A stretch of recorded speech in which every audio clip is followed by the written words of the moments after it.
Hi, welcome to Yoga Selection. My name is Rod.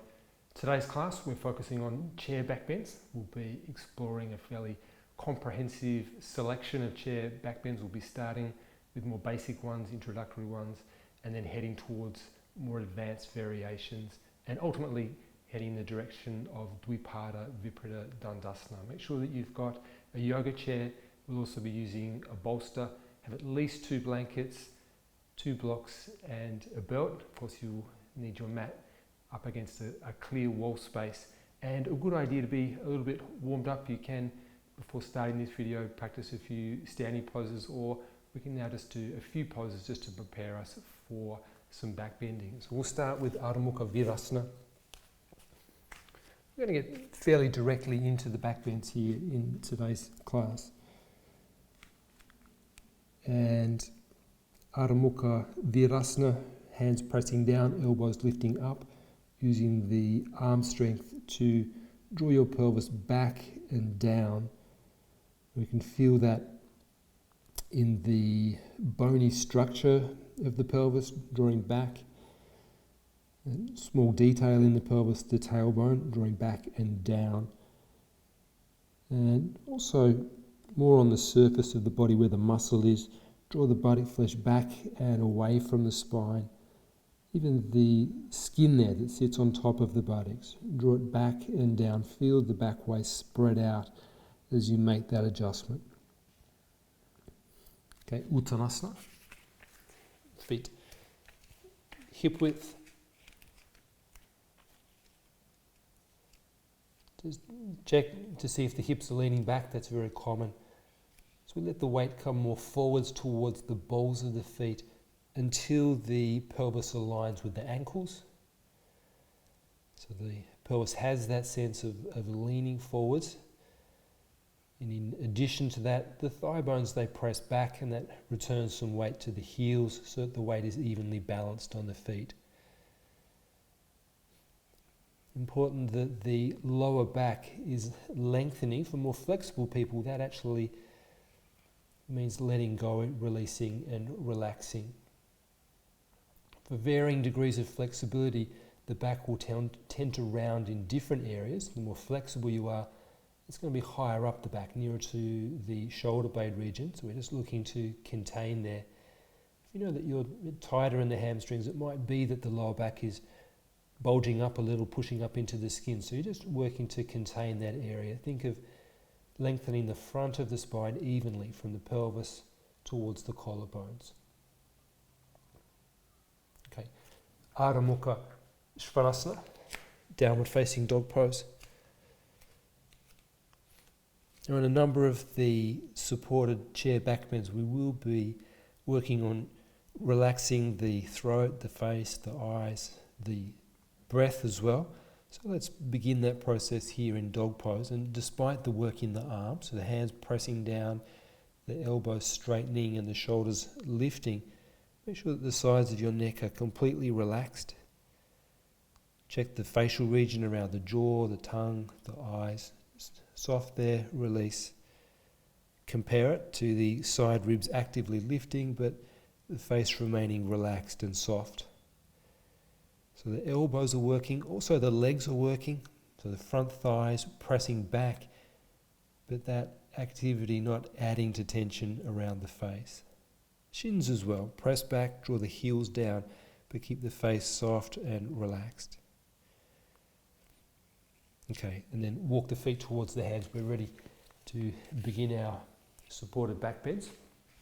We'll use our chair, have the back of the chair facing the wall. Roughly the chair can be positioned halfway on the mat, knowing that at home, often a good idea to have your chair on your yoga mat. In many yoga studios, we're encouraged not to do that. We use the bolster. We'll be placing the bolster on the chair like so. You've got the end of the bolster level to the back edge of the seat of the chair.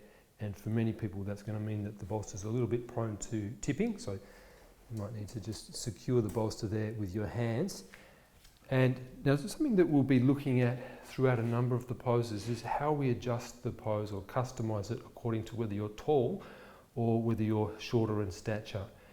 And for people that are shorter in the stature, maybe around about 150 centimetres or so, 160 centimetres, it may be necessary here to have some height for your feet. And we've got some blocks there. You can always put the blocks like so. People that are more around the 6 foot area, 180 centimetres or so, you're just going to be fine having your feet to the floor. Maybe try first without any discomfort in your back. We can always look to add some support under the feet. So, sitting with the legs through the chair, and it's good to get that sense of when you're in this start position, your hips being higher than your knees. Some of you taller people, you might find that your knees and hips are level. We might need to boost the height under the hips if that is the case. And then we bring our hips through the frame of the chair. I can feel my tailbone is almost to the end of the bolster there. And then lying back. And importantly now, the back of the skull is able to be supported by the bolster. Now this particular variation of viparita, dandasana, often a good one for people who are prone to neck discomfort. So the bolster is able to support the back of the skull, so it's not hanging back to acute an angle, uncomfortable angle for the neck. So we'll get to the neck, but let's first of all ensure that our legs are active. So your feet, they're hip width. Make sure that the feet are straight, knowing that the feet tend to turn out in back bends. We're consciously keeping the inner edges of the feet parallel. And the inner edges of the feet, big toe bases, inner heels, nice firm contact down into the floor. The shin bones, make sure that the outer shin bone is tall, lifting, lengthening upwards towards the ceiling. Now another way of saying that, not quite as effective, is to contain the knees a little, making sure that the knees stay hip width apart. But try to find that adjustment more from the awareness of the shin bones. Make the outer shin bones tall, and as a result of that, the knees stay contained. The front thighs, they're turned a little towards one another, towards the centre of the pose. The inner groin area, it's turned both downwards towards the floor. It also draws back a little towards the pelvis. And that action with the legs, it enables the bolster to press the back of the pelvis up and into the body. And that's a really nice adjustment for the lower back. Unnecessary here to be tightening and tensing the buttocks. We can just press the feet down, contain the front thighs, and then the bolster quite naturally presses up and into the sacrum. It prevents that over curvature of the lumbar spine. Make sure that your abdominal region is relaxed, nice even breath. And then the neck area. So we've already mentioned it. The bolster there is supporting the back of the skull. And of course there is a curvature in the neck, and we don't want to straighten the neck, but we want that curvature to have a nice even round quality, and not necessarily someone would see that round quality, they might, but it's more that you can feel that even curvature in the neck, a soft, spacious, even curvature in the neck, one that enables you to relax your throat, your jaw, your face, your eyes, and also your breath generally, so that as you breathe in and breathe out, nice, relaxed, smooth movements of the breath.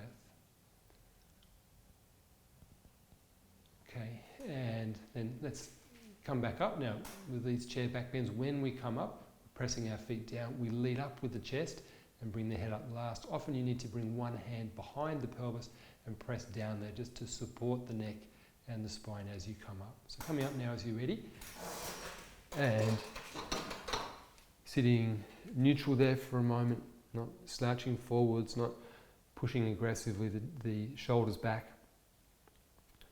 Just sitting in a neutral upright position, a few moments there, and then we'll come up and we'll remove the bolster. Now another variation that we'll work with now, and also a really good one for people who are experiencing neck difficulties, but also just good to do generally.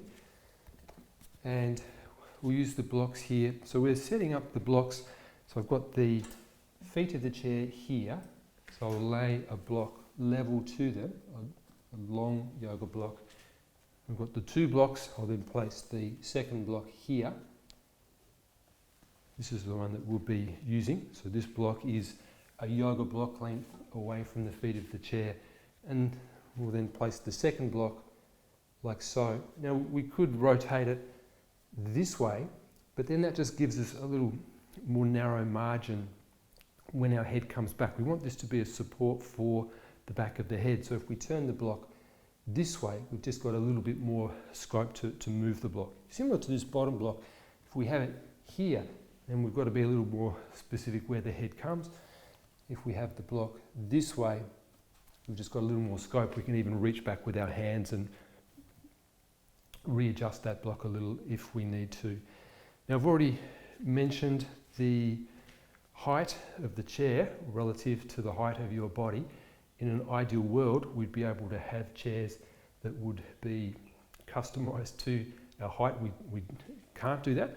But what we can do is elevate the seat of the chair if you need to, or elevate the floor if you need to. From experience, I have found that for me, a height that works really well is boosting the seat of the chair height, and it would be probably 3 half-fold blankets.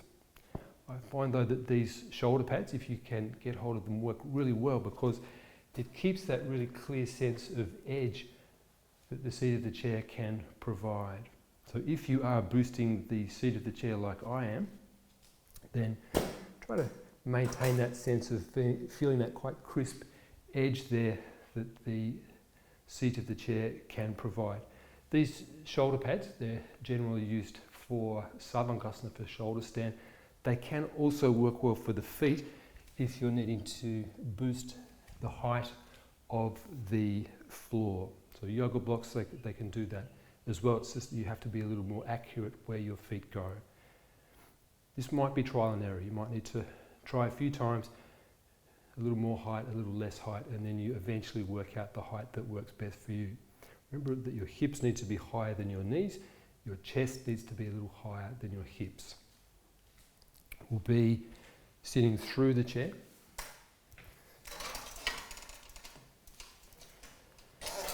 Now, hips come through the frame of the chair. If you've got bigger hips, you might even find that your hips get a little bit stuck, and that's fine. They're just heading in that direction. So the hips need to come forwards because when we lie back, we want our shoulder blades to just come over the edge of the seat of the chair. So, hips forwards, we lie back, shoulder blades coming just over the edge of the chair, and then the head comes back. Now immediately I can feel that that block is more or less in the right position, and we can, though, if need be, just with the hands move the block a little forwards, a little back, and then I'll just give you a few moments to settle into that position. So similar to the previous pose, the head is held up, supported here by the blocks. It reduces the curvature on the neck, really common, necessary adjustment for people with neck problems working with this type of chair back bend.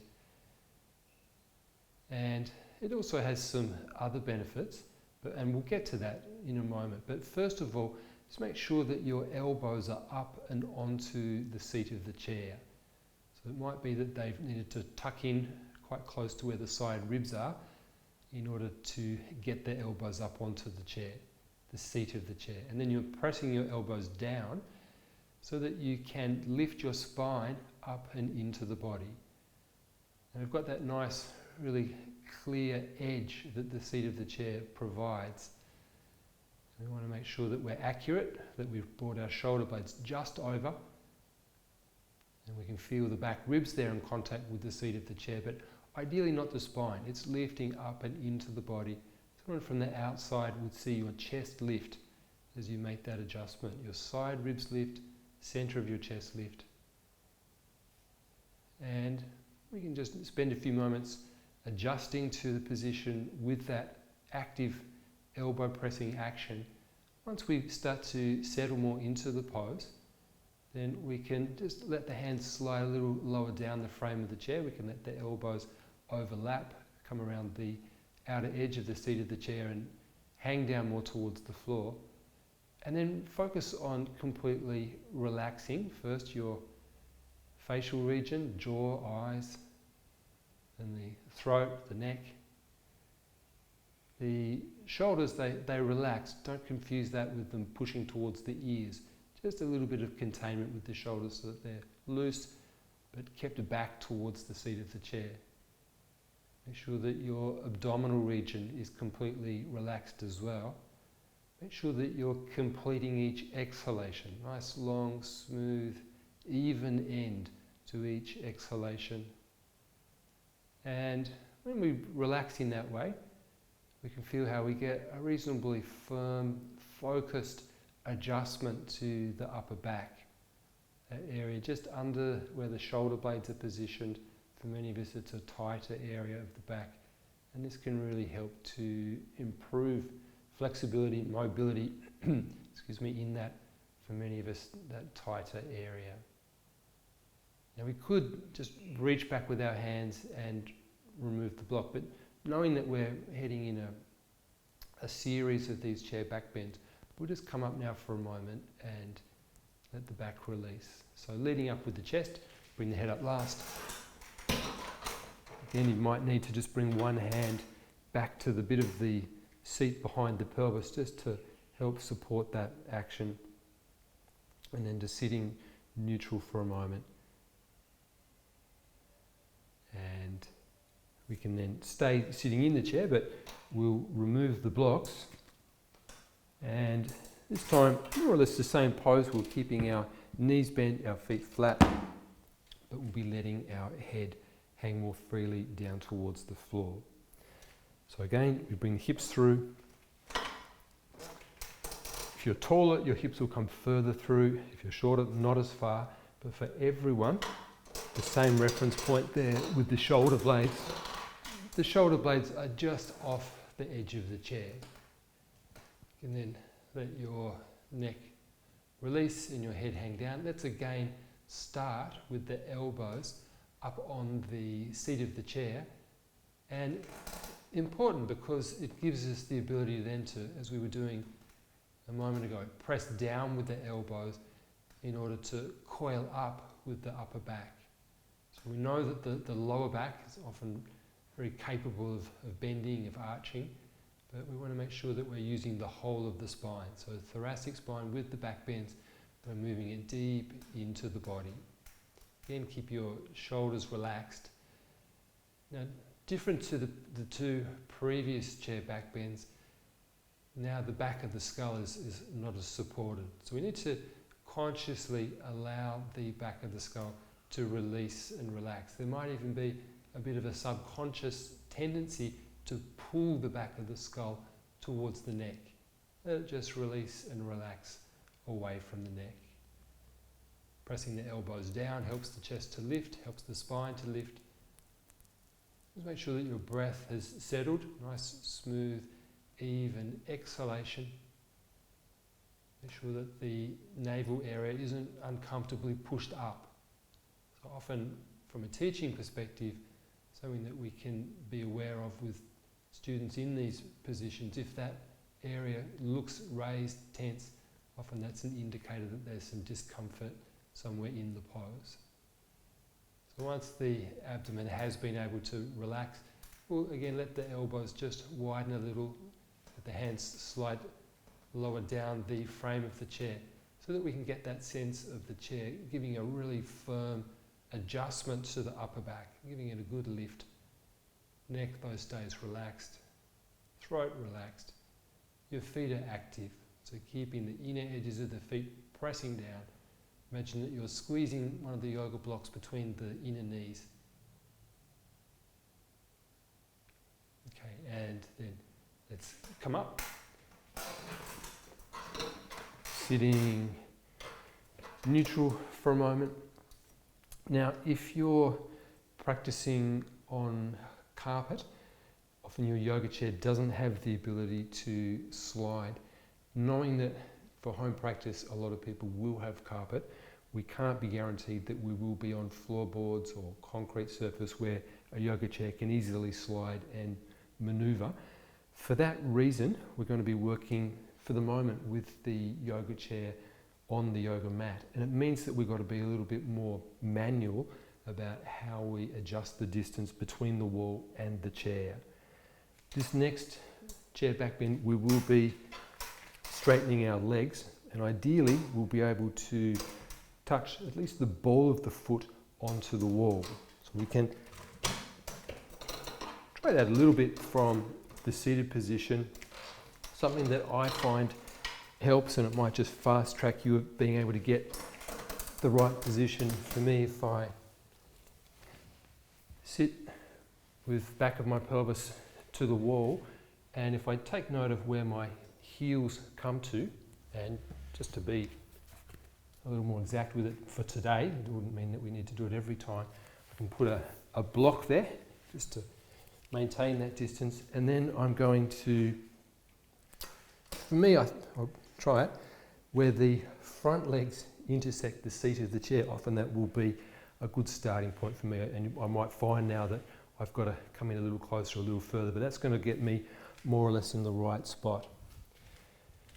If you need to adjust your distance, maybe rather than fiddling around from being in the pose, we'll just come up quickly, come out of the pose and move in a little further or a little closer.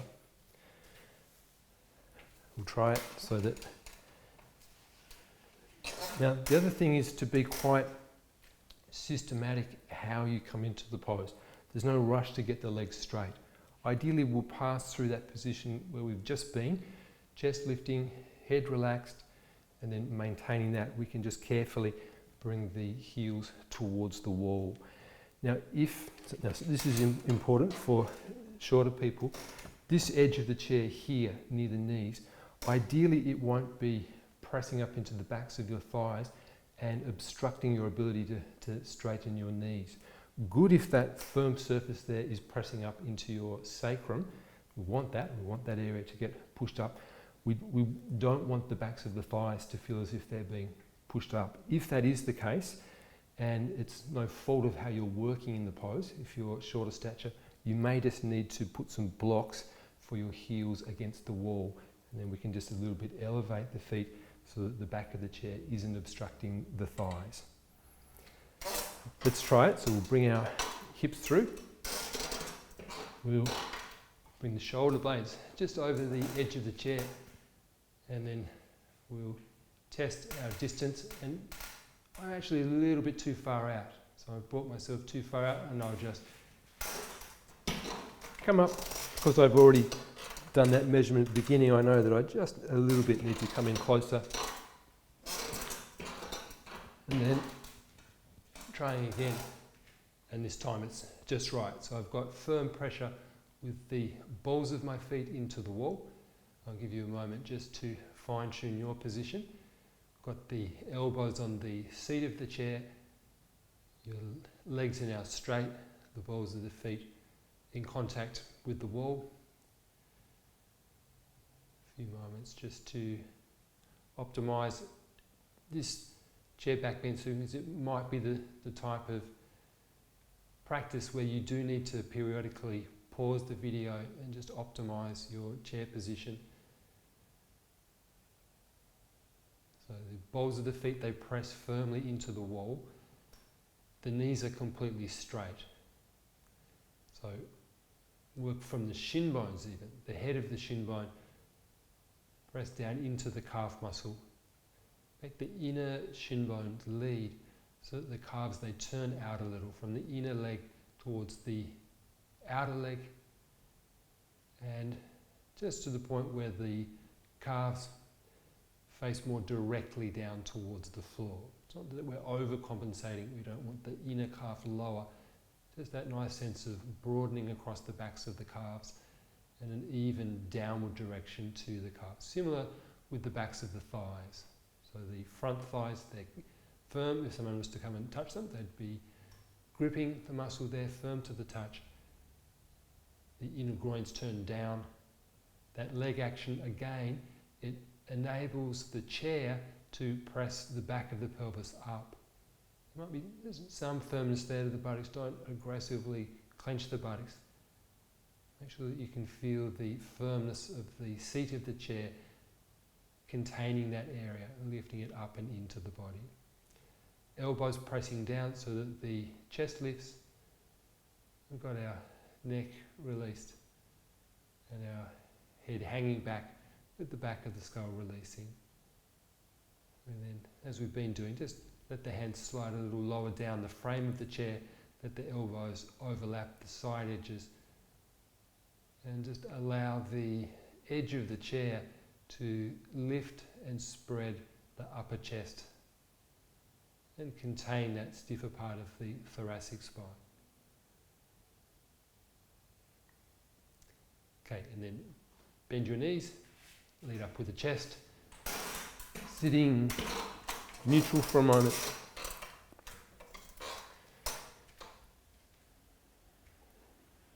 This next one, we'll come back. As we come back, we'll be bringing our arms through the inside of the legs of the chair. So we're going to be holding the back legs of the chair, coming through the inside of the front legs. Those of you that are taller and with broader shoulders, potentially stiffer shoulders, it may be difficult to get through the inside. Try it first, persist. As a last resort, bring the arms around the outside. If you're doing that, it's a little harder to get the elbows straight, and then we won't be able to access the skeletal action that will really open the chest and bring you that little more deeply into the back bending action. The other thing that can complicate this is the crossbar that in many yoga chairs comes in between the front and the back legs, and it will be different for different chairs and different bodies. If you can't straighten your elbows because of the crossbar, it might mean that you need to come above it or below it. So you might need to just try both ways and see which way gives you the better access. So coming into the pose, shoulder blades in the same position, and we'll bring our arms through the frame of the chair. Now I've, with my particular yoga chair, gone above the first crossbar that I encounter, and I'm able to, with both hands, firmly grip the back legs of the chair. So you're gripping the back legs of the chair with your thumb and index finger facing upwards, the little finger downwards towards the floor. A moment again just to find that position. Now notice how the arms are pinned back, and it gives a really nice natural deeper opening to the upper back, and can then take a little bit of the workload off the lower back. The elbows are straight, and keeping the elbows straight, we're then pressing the arms out against the legs of the chair. Feel how that gives you improved ability to move, to tuck your shoulder blades in, and the chest then starts to lift up. Chest lifts up, the spine between the shoulder blades lifts up, that last bit of the spine before the base of the neck, lifting deep up into the body, and it frees up the neck. I can feel as I do that, my eyes start to naturally come a little more down towards the floor, but I'm not pulling the back of my skull towards the spine. It's just a natural consequence of the chest lifting. The hands, they're grabbing the back of the chair. Try now as if you're pushing the chair away from you with your hands. Feel what that does to the shoulders. They draw back and down, and pressing with the hands into the back legs of the chair. Again, it just helps the head in a relaxed way to look more directly down towards the floor. That's a nice action. We want to bring that a little later when we bring the head down to the floor in viparita, and we'll be describing that as keeping the head in close to the chair. Doesn't mean that you tense the neck and pull the skull in. It just comes as a consequence of lifting your chest higher up. navel's relaxed, chest is lifting. Okay, and then let's bend our knees. Before we come up, we take the arms out one at a time, and then leading up with the chest, head up last, sitting neutral for a moment. This next one, we'll be coming in, the legs working the same position with the shoulder blades just over the edge of the chair. We'll be preparing to bring the arms quite actively over the head. When I say actively, it's not that we're forcing the arms down towards the floor, but more we're actively, consciously keeping the elbows straight to full capacity, keeping the elbows straight. Keeping the elbows straight helps to align the skeleton into a more naturally shaped position, and it works really well here. It works really well in Urdhva Dhanurasana as well, when you're lifting up into that back bend. In Urdhva Dhanurasana, those of you that are familiar with it, and I'm assuming that you will be familiar with it, you'll know that in that pose it's much harder to straighten the elbows. In this particular pose, it is possible, and let's explore that and see the benefits of being able to fully straighten the elbows. Before we take the arms over, now it's often a little hard to describe when you can't see someone, but we'll be, rather than this, holding the chair this way, we'll have the hands like so, and we'll be pressing against the frame of the chair in order to generate improved lift. A little bit like what you were doing in that last movement, holding but pushing against the chair to encourage the chest to lift more. So hips through, shoulder blades over, legs straight, find the wall, and then the fingers pointing up, the palms pressing against the frame of the chair, and feel the chest lift. See also if you can feel the lumbar spine elongate. So pressing the hands into the frame of the chair, the pelvis is nice and securely held on the chair, but as we press into the frame, we're able to lengthen through the lumbar area. Notice as that length comes, the navel quite naturally, quite spontaneously, just sits down a little towards the spine. Often if the lumbar is doing too much work, there is that hardening in the navel region, pushing there.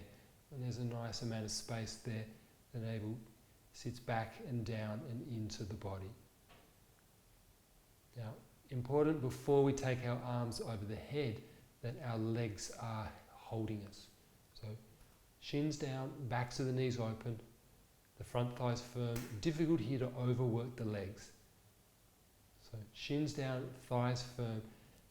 Feel the connection between that leg work and your chest lifting, and then maintaining that lift in the chest. We'll bring the arms first to vertical, the fingers pointing more upwards towards the ceiling, and then we'll slowly bring the arms over, remembering to keep the elbows straight, to full capacity, keep the elbows straight, extend into the fingertips. That action of keeping the elbows straight, it helps to keep the shoulders in a strong position, so that we can then extend through the hands, through the whole length of the arm, the armpits moving with the arms, but that firmness in the elbows, it just keeps the shoulders plugged back in. It makes a really strong connection from the arms through the side ribs all the way to the side waist and the pelvis. A nice integrated, even curved line from the fingertips all the way to the pelvis. And then hands back to the frame of the chair, knees bend and come up.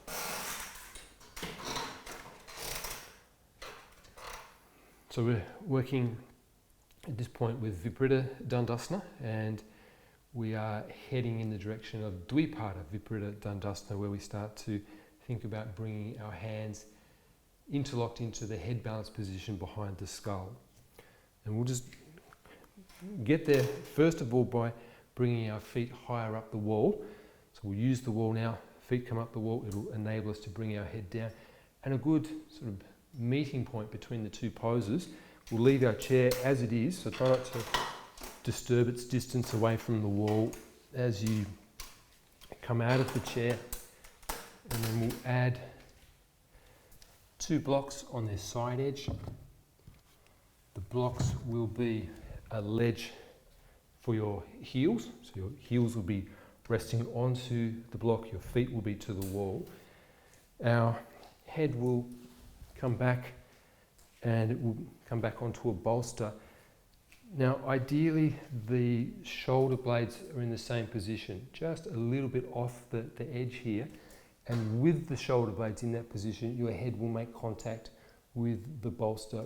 Now probably an average setup that's going to work for most people will be a bolster and a lengthways half-fold blanket, and you may need to increase that height or decrease that height according to how tall you are. Make sure though that you keep the blocks on their side edge. Bit of a rule of thumb here, ideally the heels and the skull will be level with one another. Now,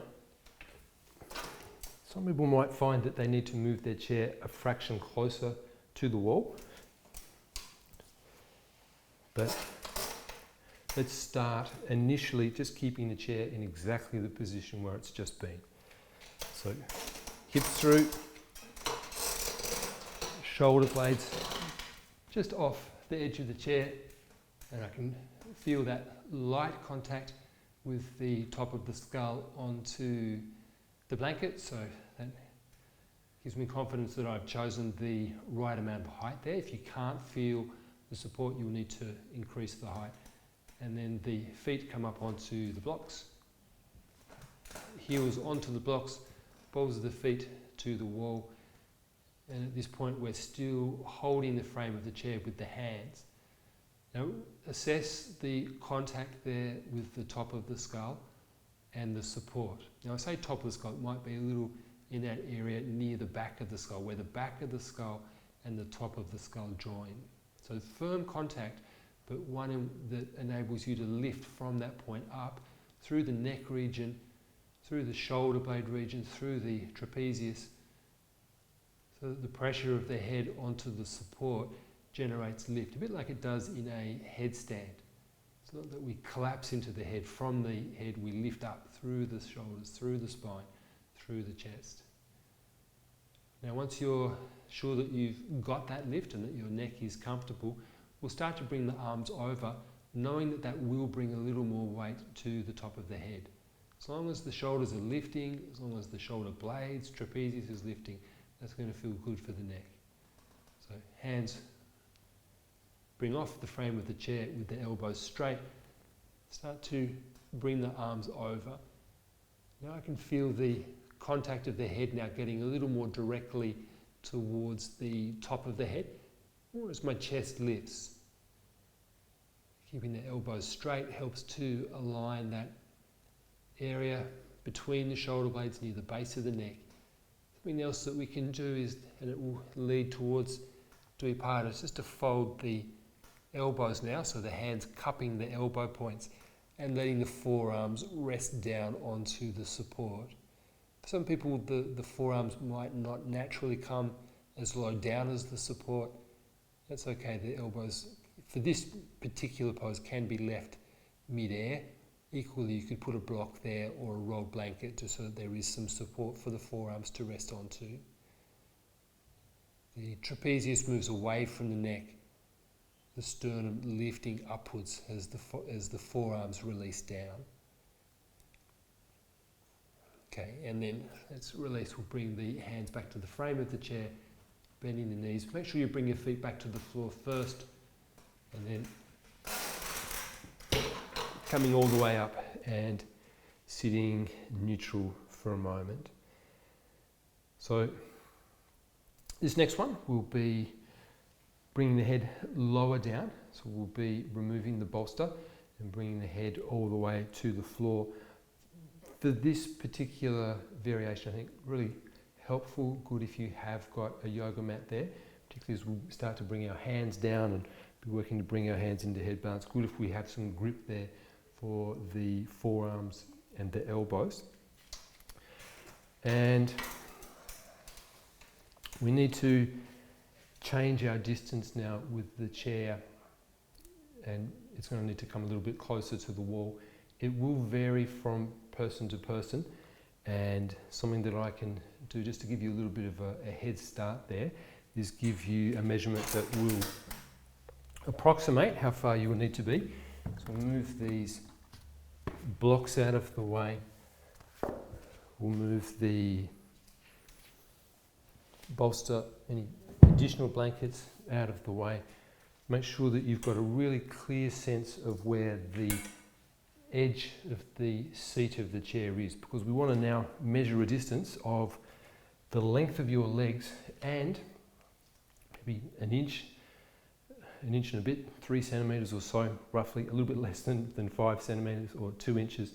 We want the back of the pelvis to come around about, if you can just look to the screen now, just that little bit back from the edge of the chair. So not flush with it, in a little bit in the direction of the wall. One way we could do that, and it's not that we each time get fixated on measuring, but just to fast track that process, a leg's length distance, we take note of where the heels come to. We can even use a block more today just to be really clear with that. And also good to know that earlier in the sequence when I measured that, still I needed to adjust. So don't just expect that this is going to fix your position. And then we'll align the heels a little bit in from the edge there. Now, that's going to be a good starting point. Let's try it. You can even just watch me, and then we can do it together. So, what I can do just to double check that, if I see that and feel that there's a bit of an overlap there behind me, and then bring my feet to the wall, like so, and then I can, I'll just move that fraction back. Let's try it. So I'll start with my knees bent and lie back. So both feet have come to the wall with the ankles hip height. And then I'm just making sure that the chair remains stationary as I then slide myself. And that distance the measurement has worked out pretty well. It's a little bit actually coming up into the lower back. So I might just demonstrate this and then I'll move it a little closer to the wall. Ideally, the edge of the chair, I can feel it in my lumbar spine. I'd prefer it to be just a little bit back closer to the sacrum, so that you can feel it more on the skin of the lumbar area, but not on the bones themselves. But I'll show where we're headed. Starting here with the hands onto the frame of the chair, we'll then come here into the 3-point head balance position, and then here into the head balance position. And just whilst I'm here, a good bailout option, if you ever need it, is just to slide that way, away from the wall, bringing your hips down to the floor. Otherwise, we're coming up, leading up with the chest and the head up last. So I'll just move my chair in just a fraction closer to the wall. So you also need to be prepared to fine-tune that. And it might be a point in the video where you need to just pause, get that chair position exactly right, and then progress from that point. Let's try. So hips, they come through. Now I did it quite naturally, just 1 foot to the wall, 1 foot to the floor. Just gives you the control to get into that lying back position with your shoulder blades just off the edge of the chair. And then with your hands, you're securing the chair as you press with your feet into the wall and slide back.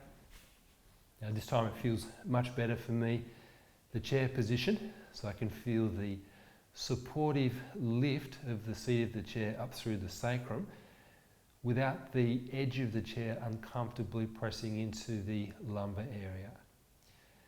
The head, it comes down to the floor, similar to the previous pose. There's some firm contact there, but one that generates lift upwards through the shoulder area, through the thoracic spine, through the chest. The arms gripping the frame of the chair, a little like what it did earlier. Pin the shoulders back, lifting the shoulder blades up, and giving the chest a little bit more of a natural, giving the head a little bit more of a natural tendency to come more directly onto the top of the head, or even heading a little more in the direction of the forehead. So in viparita, dandasana, it's a good adjustment having the nose coming a little closer to the floor. So long as your neck and chest are lifting, that's a really nice aspect of the pose, space-giving aspect of the pose. So we can either keep the hands there on the frame of the chair. If you're progressing to the next stage though, we bring the hands down one at a time to the 3-point head balance position. Fingers spreading, wrists shoulder width. Press the heels of your hands firmly down into the floor. Whilst doing that, turn the inner wrist, the thumb side, away from the face. So inner wrists turn away from the face. That probably makes the elbows feel as if they want to come wider. Contain the elbows back to shoulder width. Resist the elbows towards the shoulders and lift your shoulders upwards and away from the floor.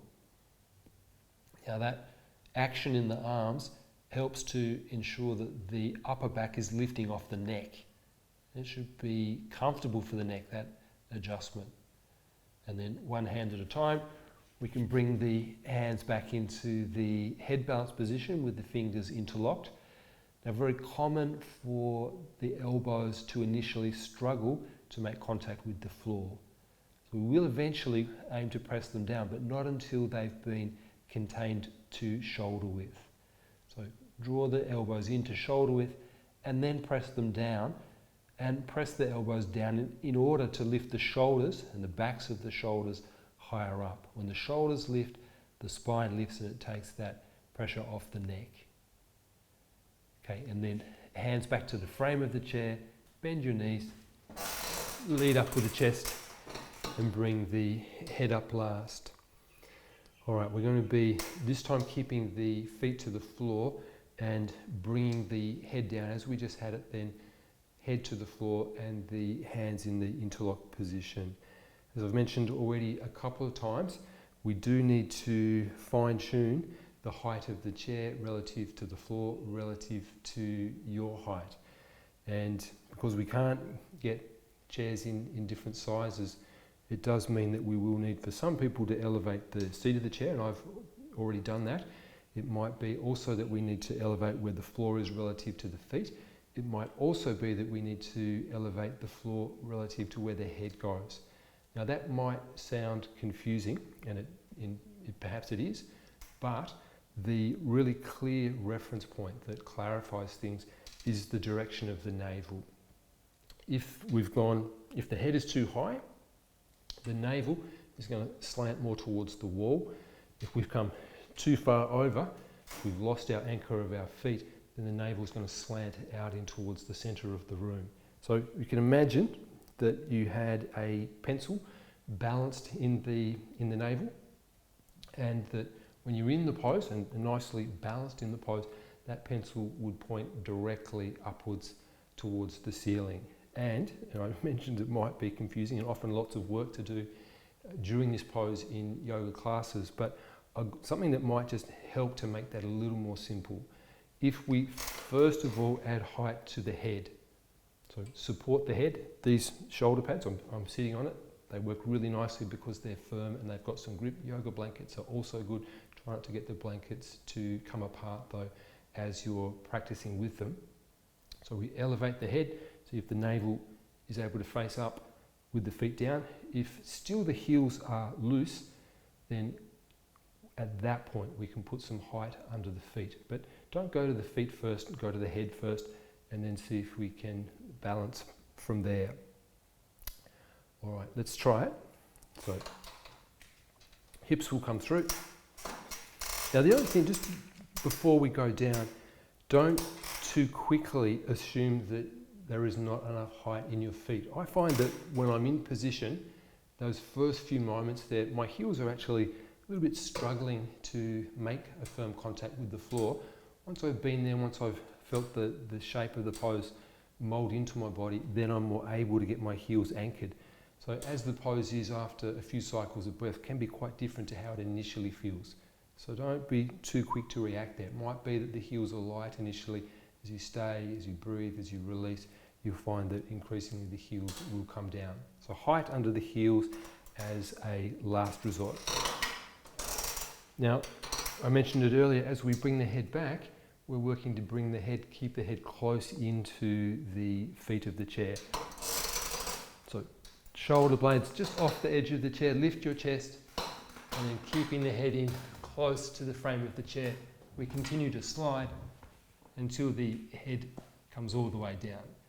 And then hands into the 3-point head balance position. As I mentioned, don't too quickly assume that you need height under the heels. Already I can feel that my heels, they were initially a little bit light in their contact.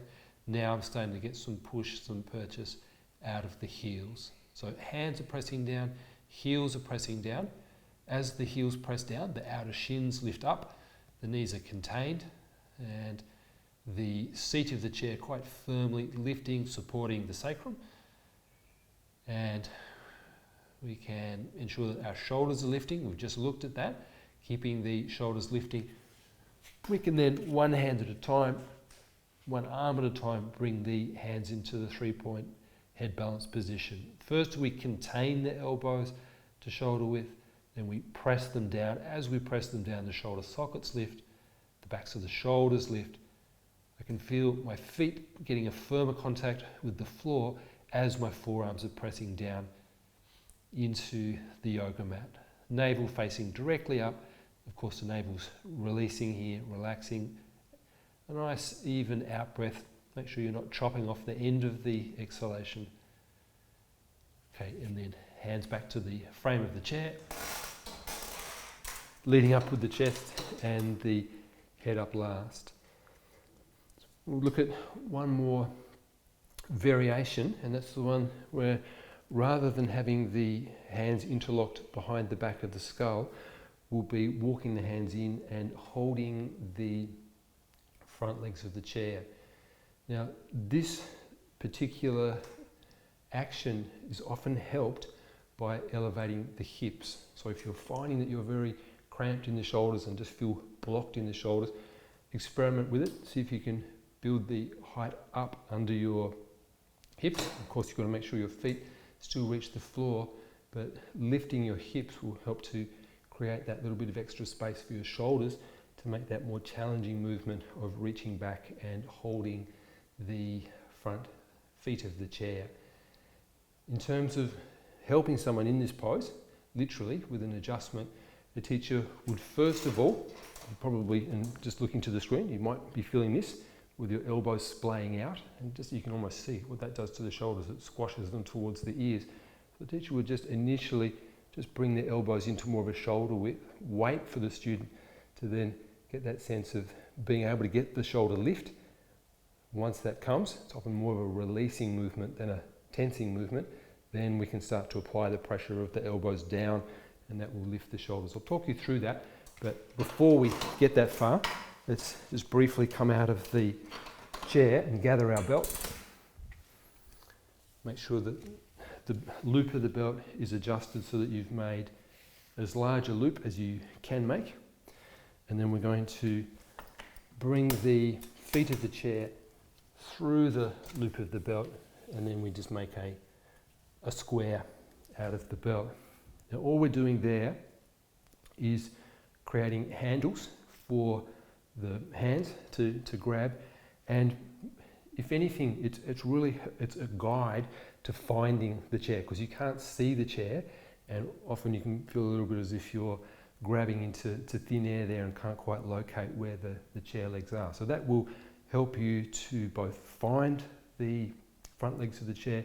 It will also give you more incremental control, and over time you can just progressively get closer in with the hands holding. You'll progressively get closer to the floor with your elbows. The head position, we're not so much on the top of the head, we're a little closer to the forehead here. So the nose will be a little bit tipped downwards towards the floor, and it gives a really nice arch and lift to the upper back. Let's try it. So same as the previous pose, hips come through with my back. Arms come over, and then we're reaching both hands onto the belt and then walking the hands up the belt to hold the front legs of the chair. The elbows, we contain them in first of all to shoulder width. We just wait a moment for the shoulders to release. It puts them in a more naturally strong position, so that now as we apply pressure with the elbows down, we feel the shoulders lift, the backs of the shoulders lift. Keep your feet active here, inner edges of the feet pressing down, contain the knees to hip width. Okay, to release, then bring the hands back to the frame of the chair, lead up with the chest, bring the head up last, and time now to release our back.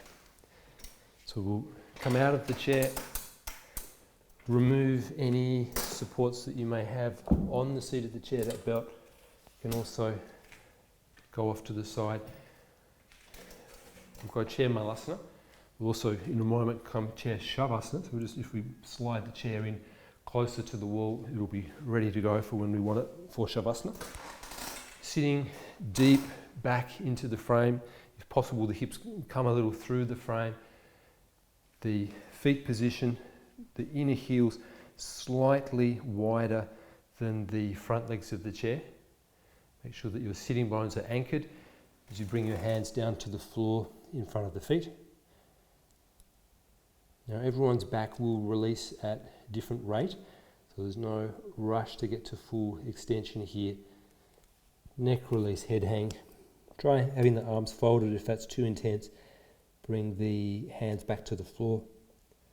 So we're getting more of a hanging sensation there in the lower back in a good way.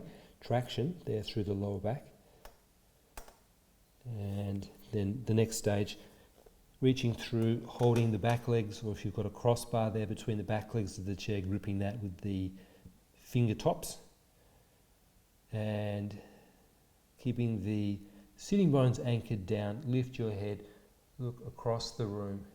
Keep your knees squeezing against your shoulders resisting back against your knees. We're lengthening the front of the spine, in particular lengthening that lumbar area that tends to get more compressed during the back bending. Returning space there now. And then we can release and go to Shavasana. So we've got the head support. Now in today's particular practice we have prioritised the backbend variations. We did very little preliminary work. So that's one area that the sequence could be fleshed out a little, the addition of some standing poses that relate to backbends, and we've been pretty short there with the back releasing. This type of sequence, though, all supported. Increasingly it becomes more of a restorative quality to it, the back bending one, in which you can just be there, let go and breathe. But you may find that you need to just do a little bit more work releasing the back and then come to Shavasana. Calves releasing down onto the seat of the chair, back of the pelvis releasing down into the floor.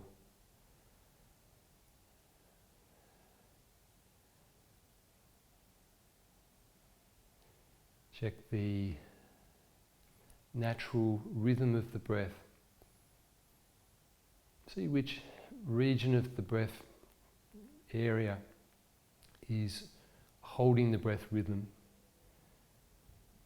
Which area is holding the breath rhythm most clearly. It might be the up and down movement of the navel area.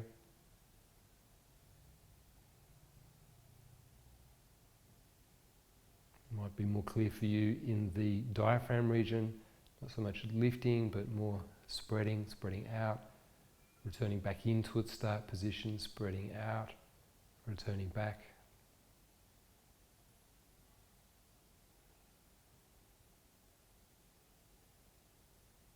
It might be that the rhythm of the breath more clear in the nasal region or sinus region.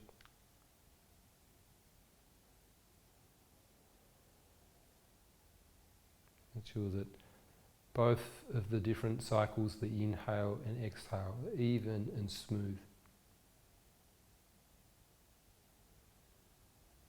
Take the sharp edge off the transition there. Nice, rounded, smooth transition from one cycle to the next.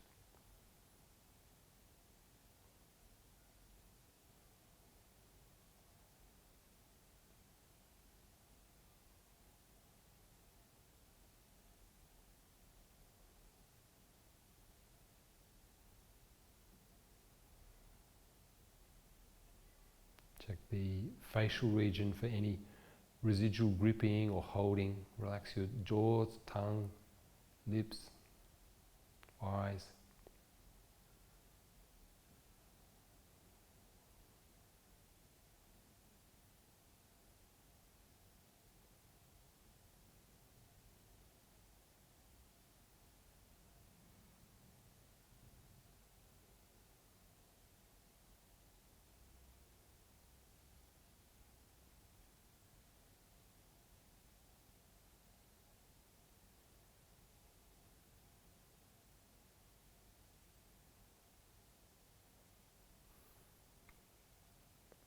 Okay, and then a couple of slightly deeper in-breaths. And then bringing your knees in towards your chest.